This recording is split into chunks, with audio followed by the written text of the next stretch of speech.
Putin não esperava essa traição. Por 200 anos, a única rota terrestre entre a Ásia e a Europa passava pela Rússia. Da Rota da Seda ao Transiberiano, quem cruzava pagava um pedágio a Moscou. Isso não era apenas comércio, era hegemonia geográfica, influência geopolítica, bilhões de dólares em receita. E Putin tinha certeza de que esse monopólio duraria para sempre.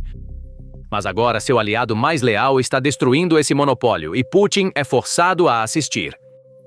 O Cazaquistão, o parceiro mais próximo da Rússia na Ásia Central, está construindo um novo corredor comercial com a China, que contorna a Rússia, com uma mão oferecendo amizade a Putin, com a outra tirando o chão debaixo dele. E a cabine de pedágio de 200 anos de Putin está fechando. A estrada mudou e o vendedor de bilhetes já não é Moscou.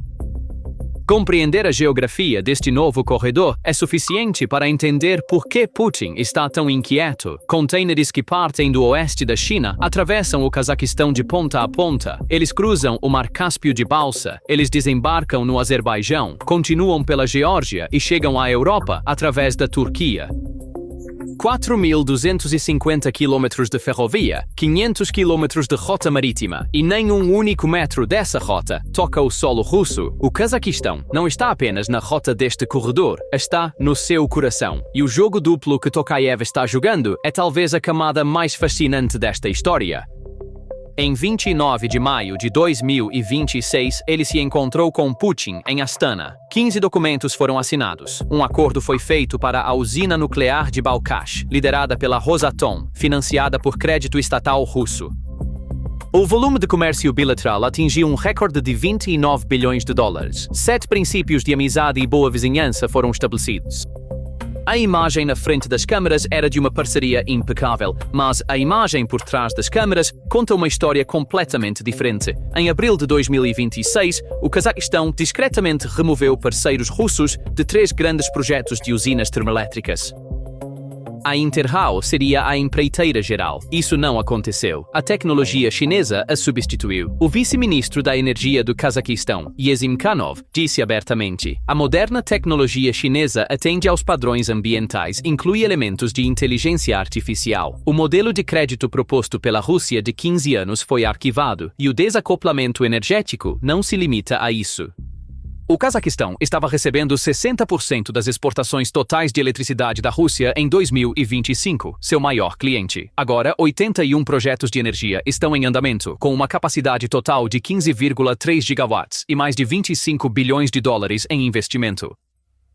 O vice-ministro Yesimkhanov estabeleceu claramente a meta. Em 2027, não compraremos nenhuma eletricidade da Rússia. O maior comprador da Rússia no mercado de exportação de eletricidade está fechando a porta. A análise do Belfer Center explica a lógica deste jogo duplo de forma muito clara. Entre as prioridades da política externa do Cazaquistão, reduzir e diversificar a dependência da Rússia como país de trânsito ocupa o primeiro lugar. Tokayev está mantendo a relação estratégica com a Rússia de um lado, porque 7.600 quilômetros de fronteira, milhões de russos étnicos e dependência nuclear tornam isso necessário. Mas, por outro lado, ele está cortando cada fio de dependência econômica um por um. E o Cazaquistão não está sozinho nesse desacoplamento. Está reduzindo silenciosamente o papel da Rússia na esfera pública, assim como a Moldávia fez. Está aprofundando a cooperação energética com a China, está construindo parcerias paralelas com os Estados Unidos, Japão, Coreia do Sul e a União Europeia em elementos de terras raras. Tokayev aceitou o convite de Trump para o Conselho de Paz. Cada porta que se abre para o Ocidente significa uma porta que se estreita em direção à Rússia, e Tokayev está gerindo isso com um equilíbrio muito cuidadoso. Putin está ciente desse equilíbrio, mas há muito pouco que ele pode fazer. Enquanto luta com centenas de milhares de soldados na Ucrânia, ele não tem poder para abrir uma segunda frente na Ásia Central, e se ele pressionar o Cazaquistão, acelera exatamente o que quer evitar, empurrando Tokayev completamente para os braços da China e do Ocidente. Putin está encurralado. Se ele ficar parado, seu monopólio se erode. Se ele aplicar pressão, o desacoplamento acelera. Ambas as opções perdem. Parece que por trás desse crescimento não está apenas a lógica comercial. Existem 3 medos estratégicos. Risco de sanções. Cada carga que passa pela Rússia carrega o perigo de ser apanhada nas sanções ocidentais. Risco de instabilidade. As ferrovias de um país em guerra podem receber prioridade militar a qualquer momento. E, de fato, na linha transiberiana da Rússia, o transporte de carga militar está constantemente empurrando a carga civil para trás. Risco político. Putin pode impor um embargo amanhã a um país que ele chama de aliado hoje. Quando esses três riscos se combinam, a direção do comércio mundial está mudando silenciosamente, e o custo dessa mudança está sendo cobrado mais pesadamente de Moscou. E há um fator que está acelerando ainda mais essa transformação. A crise no Estreito de Hormuz e os ataques Houthi no Mar Vermelho tornaram as rotas marítimas arriscadas. O Canal de Suez já não é uma passagem segura. O seguro marítimo disparou. Os prazos de entrega se estenderam. Os custos dobraram. Nesse ambiente, as rotas terrestres, especialmente as que contornam a Rússia, estão ganhando mais valor a cada dia. O Serviço de Inteligência da Ucrânia, SZRU, liga esta imagem diretamente ao futuro da Rússia. À medida que o corredor cresce, a Rússia pode perder sua posição como o principal centro de trânsito entre a Ásia e a Europa e bilhões de dólares em receita de transporte, e Moscou está ciente dessa ameaça. Os próprios analistas da Rússia reconhecem que a mudança dos estados da Ásia Central para rotas mais rápidas, baratas e confiáveis está reduzindo os volumes de carga da Transiberiana.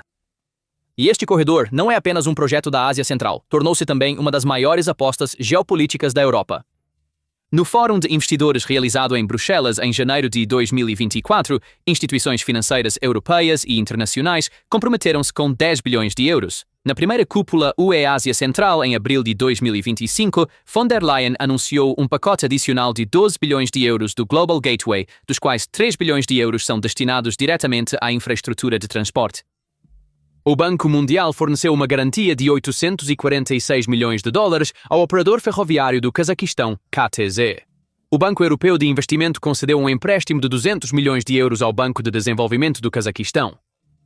O significado estratégico desses investimentos vai muito além dos números. Para a União Europeia, o corredor do meio é mais do que uma rota comercial, é uma proteção geopolítica contra a Rússia. Bruxelas diz isso abertamente. Reduzir a dependência de Estados adversários, aumentar a autonomia estratégica e posicionar a União Europeia na Ásia Central, uma região tradicionalmente sob influência russa e chinesa.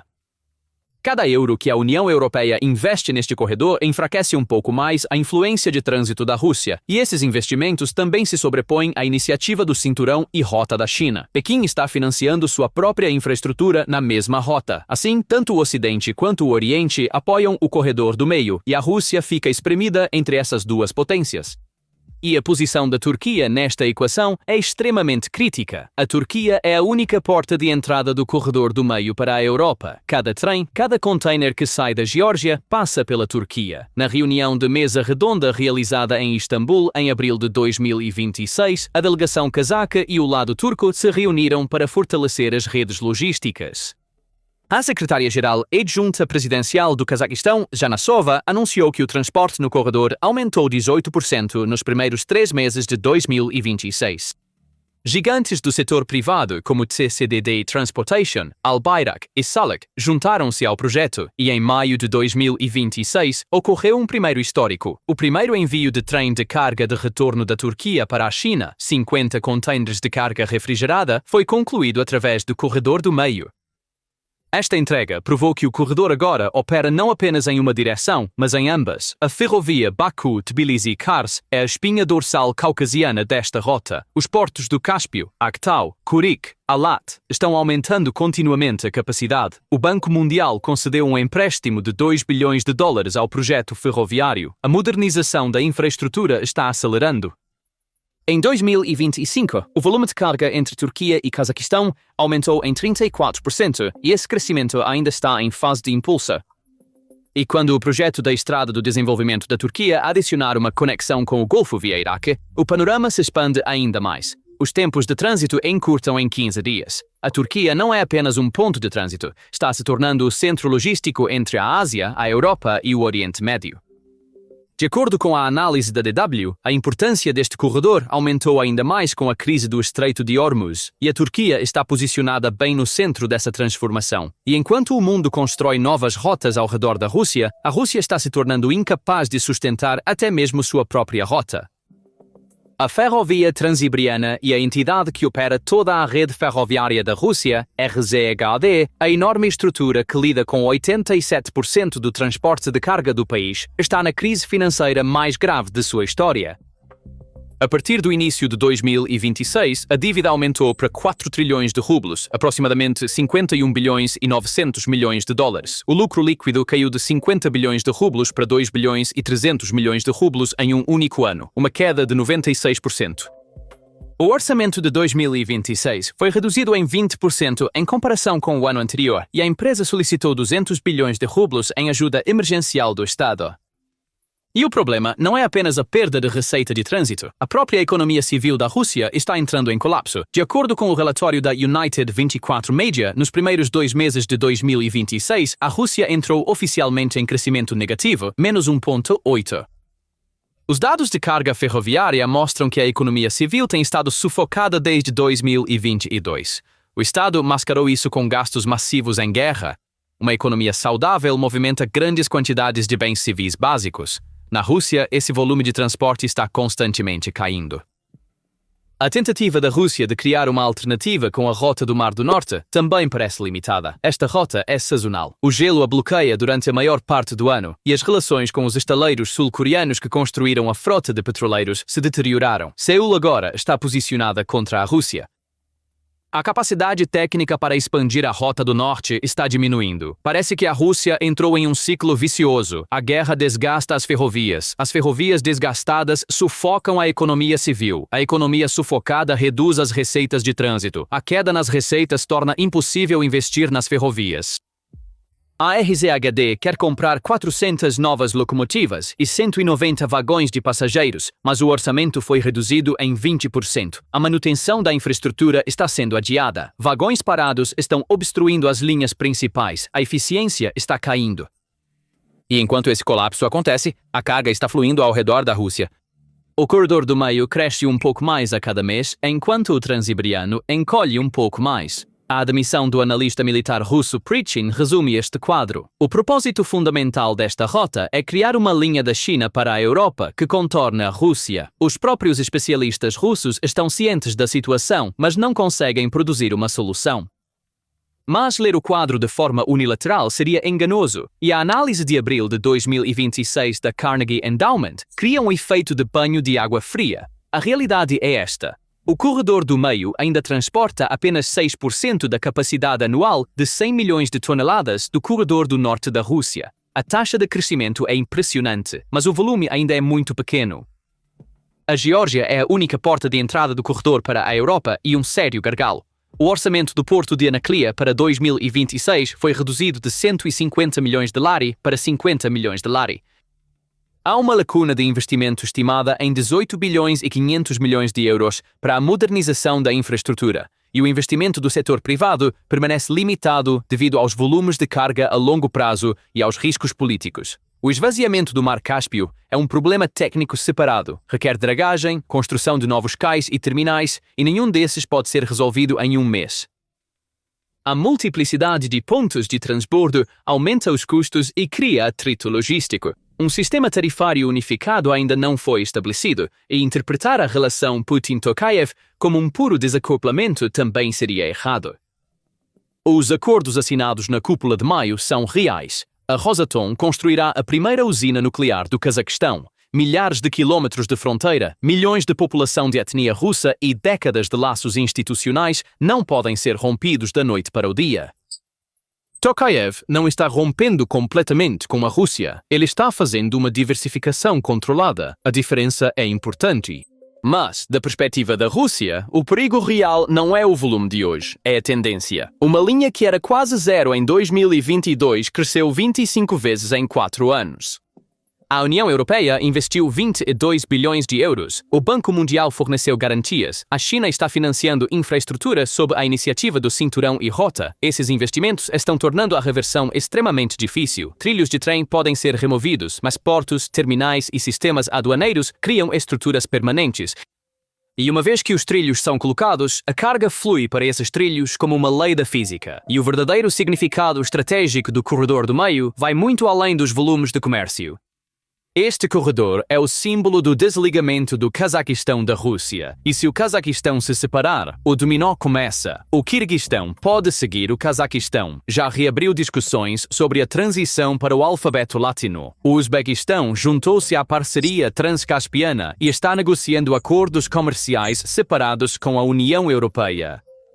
O Turcomenistão está expandindo seus portos no Cáspio. A Armênia está discutindo a retirada da CEI. O governo Pashinyan lembra do fracasso da garantia de segurança da Rússia em Karabakh em todas as oportunidades. E cada uma dessas separações enfraquece um pouco mais a União Econômica Eurasiática de Putin, seu sonho de criar sua própria UE. Putin estabeleceu esta união para ligar economicamente o espaço pós-soviético a Moscou, mas os membros estão se voltando para parcerias alternativas um por um, e a união existe no papel, mas está efetivamente se esvaziando. Essa transformação é o mesmo processo que vimos na Moldávia, mas em uma escala muito maior. A Moldávia deixou a comunidade dos Estados independentes, mudou sua linha energética, mudou seu idioma, expulsou comandantes russos e entrou no caminho da unificação com a Romênia, um país de 3,5 milhões que desmantelou sistematicamente a influência de 30 anos da Rússia. O Cazaquistão está aplicando a mesma fórmula: reduzir a dependência energética, diversificar as rotas comerciais, construir laços institucionais com o Ocidente e a China, mas com 19 milhões de pessoas e a maior economia da Ásia Central. A Moldávia é uma xícara, o Cazaquistão é um oceano. O impacto será proporcional. A análise da Forbes.ru confirma o medo de Moscou em relação a isso. O desenvolvimento sistemático da China do corredor do meio, das conexões do Cáspio e das rotas de desvio ao sul aponta para uma mudança estrutural e de longo prazo, com o potencial de marginalizar a Rússia no comércio eurasiático e eliminar seu papel histórico como intermediário entre a China e a Europa. Antes da guerra, o corredor do norte funcionava sem problemas. Não havia sanções, o risco era baixo, a infraestrutura estava pronta, ninguém tinha uma razão urgente para investir bilhões de dólares no corredor do meio. A guerra de Putin criou essa urgência. As sanções tornaram o corredor do norte arriscado, provaram que a Rússia é pouco confiável e enviaram ao mundo a mensagem: passar pela Rússia agora é perigoso. Putin ia engolir a Ucrânia com a guerra, mas a guerra engoliu o império de trânsito da Rússia. Durante 200 anos, quem quisesse passar entre a Ásia e a Europa era obrigado a comprar um bilhete da Rússia. De mercadores da Rota da Seda a trens de contêineres modernos, Moscou estava na cabine de pedágio e cobrava a taxa de trânsito. Este monopólio não era apenas dinheiro, era controle geopolítico. A Rússia, que concedeu o direito de passagem, poderia retirar esse direito a qualquer momento, e essa ameaça mantinha dezenas de países na linha de Moscou. Agora, esse pedágio está se esvaziando. A carga está fluindo ao redor da Rússia. O Cazaquistão está construindo a espinha dorsal desse fluxo. A China está investindo o dinheiro. A União Europeia está investindo 22 bilhões de euros. A Turquia está abrindo a porta e o império ferroviário da Rússia está afundando com 51 bilhões e 900 milhões de dólares em dívida. Quando a Rússia se mostrou pouco confiável, até seus aliados mais próximos começaram a buscar alternativas. E a alternativa já não é mais teórica. Seus trilhos foram colocados, seus portos foram construídos, seus trens estão funcionando. O privilégio geográfico de 200 anos da Rússia está silenciosamente chegando ao fim. A estrada mudou, a cabine de pedágio esvaziou e o vendedor de bilhetes já não é Moscou. Então, o que você acha disso? Compartilhe nos comentários. Chegamos ao fim do nosso vídeo, mas nossa análise não para por aqui. Se você gostaria de ouvir esses relatórios detalhados da PPR Global, que cobrem desenvolvimentos globais com a facilidade de um podcast durante suas longas viagens de carro ou pausas diárias, convidamos você a visitar nosso canal no Spotify. Siga nossa conta no Spotify agora mesmo através do link na seção de descrição e nunca perca o que está acontecendo no mundo. Não importa onde você esteja ou quais sejam as circunstâncias. Sejam as circunstâncias.